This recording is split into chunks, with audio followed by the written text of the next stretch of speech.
久しぶりや。帰ってまいりました。うちの土橋です。ご無沙汰してます。こんにちは。こんにちは。今年はどんな状態ですか？今年は平年よりはいいです。去年に届くかどうかはてなって感じですね。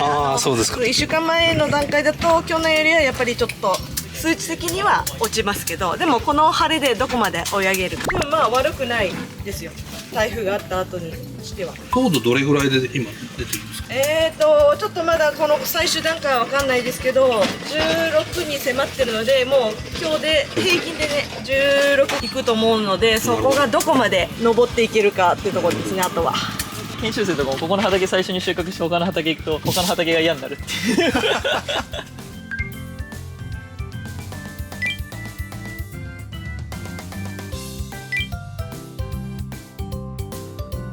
それはなぜですか？ここの畑はもう徹底的にやっぱり病気が少ないので、なるほど。まあ簡単に言うともうどんどん取ってっても病価のチェック一通りしますけど、ほぼ見なくてもいいぐらいいいブドウが。はい。これって収穫前に落としてるんですか？中川さん近くなんですけど、うちがもう毎朝5時に見て回って全部悪い病価必ず落とすような感じにしてどうぞ。ありがとうございます。いいじゃん。おいしい。でここ結構早めの収穫なんですけど、すごい糖度のバランスが取れているので、なんでしっかり糖度も上がってるけれど酸も残るっていうところがここの特徴で、ただ例年だともうちょっとこう糖度上がったりするんですけど、先週の雨でやっぱり、はい、今年早く取ってる。甲州の中ではこの畑は早いですね。他の畑の方が遅いんですけど、この畑は早いのにちゃんと糖度が上がるっていうのが、はい、そこはすごいところですよね。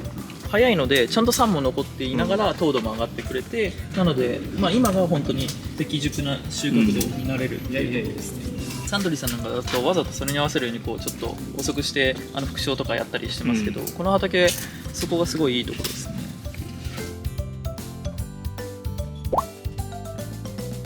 本当に綺麗ですね。でブドウの香りがやっぱり全然他のと比べていいですよね。これで何日ぐらいかけるんですか？もう今日で取っちゃいますよ。はい、今日で取ります。もう午後から雨の予報なんで、なるほど。はい、今日取れるだけ取りたい感じですね。毎年収穫に来てるけど、こんな本当パチパチだって一度もないな。他の畑はこんなパチパチ取れないです。はい、もう全部病気落として、病気を落としてやっとこれ。それがワインに出るんでしょう。そうですね。完璧にその中川さんの性格っていうところがちゃんとブドウに現れてワインに現れてるっていうことです。畑はもうここ見える限りだけ。そうです。これで大体なんで4500本ぐらい、はい、なんでまあ5トンから6トンの間ぐらいで毎年取れる感じですね。実は向こうまでつながって中川さんの畑で、これで4単なんで40あるぐらいあるんですけど、そのうち3単ぐらいが今ブドウをこっち育ててて、向こう側桃をちょっと下に貸してる感じなので、で3単で4トンから6トンの間っていう感じですね。少ない年だとやっぱり4トンぐらいとかあるんですけど、多い年だと6トンぐらい取れるんですけど、まあ、そこ今ドボスさんと話してもらいながら収量制限ある程度かけて、取れちゃうんだけどなるべくこう少なくしていこうねっていうような感じでお願いしてるところですね。単種で 1.5 トンぐらいってことですよね。ここ3単だからはい、この時期ちょっと脳みそがうまく回らない目の前の一つ取るのも。そう集中ですよ。ここが選果の場所なので、選果台しないから、ここで1個も変なのを入れたくないという。うちでしたよ。日本アイコンクール。あ、本当ですか？いや、まあ、中谷さんのおかげです。本当にもう見ていただければ分かる通り。いきなり初っ端出てきちゃったから点数みんな低めにつけたんですけど、後から全部飲み直してもこれ絶対92以上にした方がいいよっていう話だったんですけど、すごい嬉しいですね、翔さん。すごい嬉しいですね。中川さんに後でぜひそうですね、お伝えしなきゃ。はい、すごいですよ。中川さんすごいなと思うんですけど、こういうところも全部ステンレスに変えてってるんですよ、鉄から。でこの針金とかも全部ステンレスにしてあげて、なんで鉄分がこう出ないような、この棚もしっかりできるような感じにして、でこの杭とかも全部ステンレスに切り替えをしてくれてるんですよね。そう、俺は中川さんにね。中川さんがお願いをしてやってるところなんですけど、そういうところも全部こだわりが、巻き方も何重巻きみたいなのがあって、この巻き方にもこだわりが全部にあって。で向こう側にもう毎回土が流れちゃうんで、流れた土は全部戻すって作業を毎回やってもらって、なのでここにちょっと差があるんですけど、大体こっち側にどんどん流れてくるんで全部土を上げる作業にはい、やってくれていて、モネコンティみたいですそうそう全くそうですモネね。コンティ落ちてくるんで塀でここで止まってるんでそれを毎年こう戻す作業ああそうなんですね。はじゃあもう山梨のロマネコンティですね。石垣作った方がいいですよ。明らかにこれ分かりますよね。他と違う。違いますよね。全然違いが別物ですよね本当に。そうなんです。で、ブドウを見ていただくとやっぱり分かりますよね。手の入れようが違うんですよね。来年ここ土壌調査しようと思ってるんですけど、この辺りの土壌ってまたちょっと勝沼のあっちの地域とまた違うのかなっていうのを思ってて、この辺ちょっと甲州いいのかもしれないなっていうのを今思ってて、ただ中川さんこの辺でやっぱり違うのはしっかり自分で土壌をやってる、改良してるっていうのが大きいところですね。あと勝沼地域と違うのは一宮の地域っていうのはみんな釣り棚がないんですよ。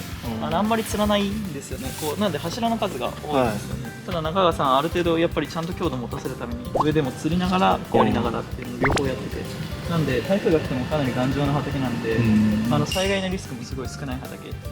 普通の農家さんじゃかからないぐらいのお金のかけ方を実際畑にしてるっていう。手間も含めるとすごいですよね。本来の仕事本来は大学でスペイン語を教えてます。全くこういう世界と関わりがないのに勉強を始めてしまったので、でここの3人が東京農大から、はい、こんにちは。農大の中でも経営経済系の経営経済なのに、はい、観光じゃないです。へービジネスですね。なんでアグリビジネスとかそういうのが、はい、主なんですけれど、はい、みんな関東近辺で最近は地方からの学生が少なくなって森ソムリエさん森と申しますでYouTuber 後藤です。後藤さんお酒の大学というコンテンツやってます。そうYouTube でちょっと見てもらうと、はい、ここの畑の説明もすごい後藤さん綺麗にしてくれてるんで、もしよかったら後で見てみて。お酒の大学で調べてケイヤ君の対談も入ってます。あ、わかりました。フロンティアでこの間講義を受けさせてフロンティアにいて、はい、今年フロンティア佐藤と申します。はい、その説はお世話になりました。一番若手のホープ、はい、セミナーとかに何回か行かせていただいて、ソムリエ学を勉強させていただいてます。土橋さんの一番弟子なんで、はい、すごい。ありがとうございます。はい。すいません。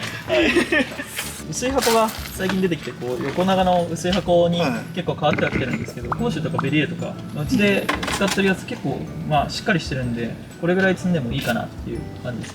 結構ブルゴーニュとかだと20キロ箱とかで大きいのでやったりするところも多いですよね。結構大きいですよね。こっちは弾いてる方。色がこれのもう大丈夫です。もう食べてもらっても分かると思いますけど、はい、これでも糖度はきてます。ぶどうの香りがさっきの紫のやつと青いやつで多少ちょっと違ってくるのが分かりますね。そうですね。やっぱり樹齢でも差って出るもんですか？樹齢でも差は出ますね。で今だいたい樹齢が30年以上だっていう話ですね。一番太いあれで40年。そうですよね。そうこれ作ったんですよ。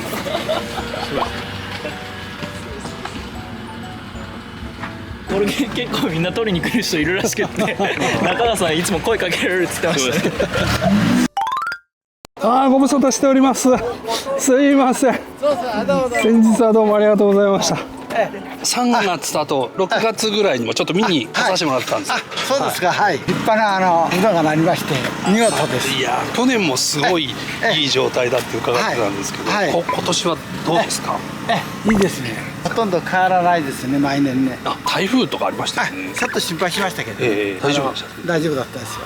俺でも会社で春から一緒にやってね、会社と共同でやるぶどう作りやってますのでね、普通の作り方とはちょっと違う。そうですね。念の入れようとさっき土橋さんにもちょっとお話聞いたんですけど、もう何の手も入れずにスッと枯れる。普通だったら大変ですけど、いやもう本当に僕たちも毎年白百合調査さんの畑の収穫はこの日曜日も来るんですけど、そうですか。何の手も入れずにもうちょんちょんとハサミ入れるだけですぐ取れるっていうのがすごいなと思って。いや良かったですよね。いや会社で相当応援してくれましてね、いろんな肥料をかけたりいろいろで、だからこんなに葉っぱもまだ青々してますよね。葉っぱが黄色くなってね、この青さが早くやると来年また影響があります。葉っぱがやはりこういうふうにある程度の時期まで青く、このぶどう園は会社と二人三脚で手入れしたりいろいろしてるから。土橋さんもさっき言ってましたね、中川さんいないとダメです。広いとこだから一人じゃちょっと大変ですよね。あ、そうだ、今年も金賞おめでとうございます。ああ、どうもありがとうございます大きく新聞にも何かそうです出たり、ね、コンテストの順番が中川さんのが先で、はい、まあ、点数をつけたんですけど、はい、後からその甲州の品種をテイスティングしたけど、もう中川さんのダントツ審査員をしてた森ソムリエがあ、そうですか、ダントツ金賞ですって言ってました、はい、ぶどう見させてもらってもいいですか。どうぞどうぞ、はい。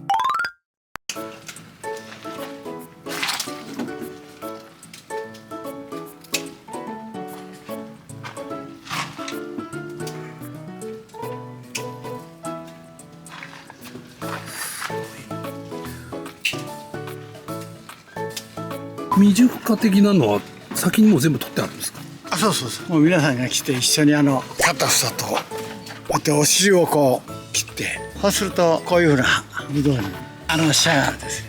このくらいのちょうどブドウが最適だそうです。ちょうど一房で1キロぐらいですか。あ、そんなにないですね。700とか600、700ぐらいだね、大体ね。こんだけ綺麗になってるところを見に来れてよかったです本当に。はい。こういうとこをこう手入れしたりいろいろするですけど、そうですね。でこのまま本当にそうですね。いいワインを作るから皆さんもよく一つ一つ見てちょっと時間かけて収穫してますから、この辺もちょっと違うですね。ちゃっちゃと切ってさっと見てすぐもうそのまま。そうですね。今日1日で全部取り切っちゃうんですか。1日半ですね。1日半。朝早くからもう皆さん。そうですね。はい。じゃあもうこれ以上仕事のお邪魔にならないようにして。はい、ありがとうございます。とんでもないです。頑張ってください。ありがとうございます。はい。何回かまた見に来てください。はい。ぜひさせてもらいます。ありがとうございます。久保さんすみません。ありがとうございます。また思いっきり宣伝してください。頑張ってください。はい。宣伝します。はい。頑張ってください。すみません。ありがとうございました。失礼します。ありがとうございます。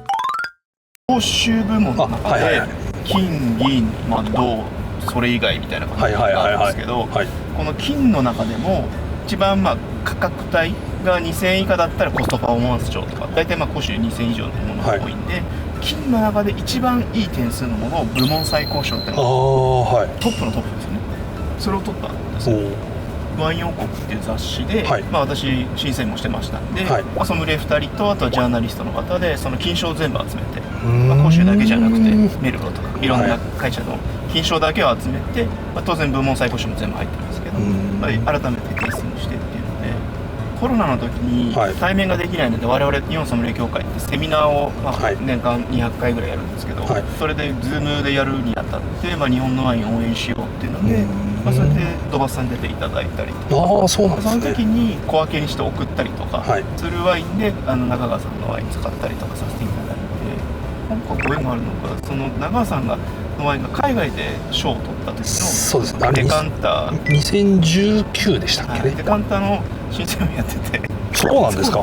ただデカンターの場合は我々あんまり日本のワインを審査しないんですよ。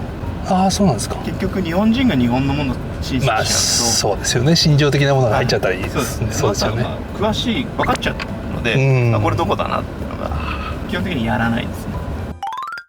酵素とか使ったりとかラップとか、今でも窒素分加えてはいるんですけれど、結構酵素系使ってきれいにしてたんですけど、もうなるべく今はそういったものを使わないようにどんどんそれを減らしていって、ブドウのポテンシャルだけでここまで来てるっていう。土橋さんとしては一番手がかからないっていう緊張はするけれど手がかからないワインだっていう話ですね。ブドウのポテンシャルが高ければ醸造で触る部分っていうのは本当に少なくなってくる。逆にブドウのポテンシャルをいかに引き出すのかっていう、そこのプレッシャーが大変だって言ってましたね。いかに引き算できるかっていうところですね。ただ面白い、一番最初に2016年の時にいいブドウだったからって言って、いろんなものを試したみたいですけど、結局何もしないのが一番美味しくできるっていう。人間の力なんでそんなもんだね。そんなもんだって感じですね。ブドウのパワーに。あとは醸造のタンクも、うちの今タンクが保冷のステンレスタンクなんですけど、普通ジャケット付きって最近出てるやつって、新和さんとかでも使って安いやつって外側の保冷がついてないんですよね。中川さん用のやつは全部外側の保冷もついてるんで、温度管理がステンレスタンクって熱伝導率がいいんで、上がって下がっての幅が結構速くて、熱効率も外側にジャケットの外側についてないと悪いんですけど、それを外側ジャケットつけて保温性を高めて温度の上下がすごい少なくなるようなタンクになってる感じですね。だから普通のステンレスタンクよりも割と管理はしやすいところですね。もうそれは長川専用なんですか。まあ基本そうですね、中川さんしか仕込んでないですね。高いやつ買ったのに、ひろゆきさん。母と専務と2人でイタリアだかどっか行って、そこで見つけてきて買ってきて、すごい高いやつ買ってきたら、もう俺もっと安いの買えばいいのになって、ひとりさんに言われるのは、機械じゃないからって、ブドウだからって言われますけど。昔はこの辺歩け歩けの会って言って、老人会で山まで歩くみたいなのがあって、最近中止ですね。そうですもんね。なんでやっぱりもう赤ぶどう系は色が全く来ないですね。25度とか言ってましたね、なんか話、農協さんとしても気候が開かなくなって、で光合成ができなくなるんで、それで蒸発しちゃって光合成できなくなって、夜温がやっぱり下がってくれないんで、そこが大きく問題がね、昔は下がってたってことですか？昔は下がってましたね。でその昔で言うと、10月5日が勝沼のぶどう祭りなんですけど、そこが収穫最初の始まりだったんですよね。それが今、終わりが10月5日ぐらいになってるんですよ。世界どこもかしこもですね、ブルゴーニュもそんな話してて、うちも河原の畑は全部鹿にやられちゃってて。鹿です。鹿がもう全部この畑沿いは全部ダメですね。ああ、いいな。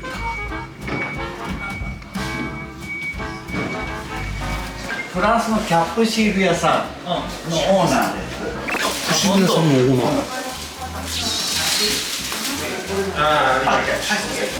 サインをしてもらって。限定なんですか？すごい、サイン付きだ。ナンバーワンのソムリエさんですって。He is number one. ソムリエ。いいじゃない。あ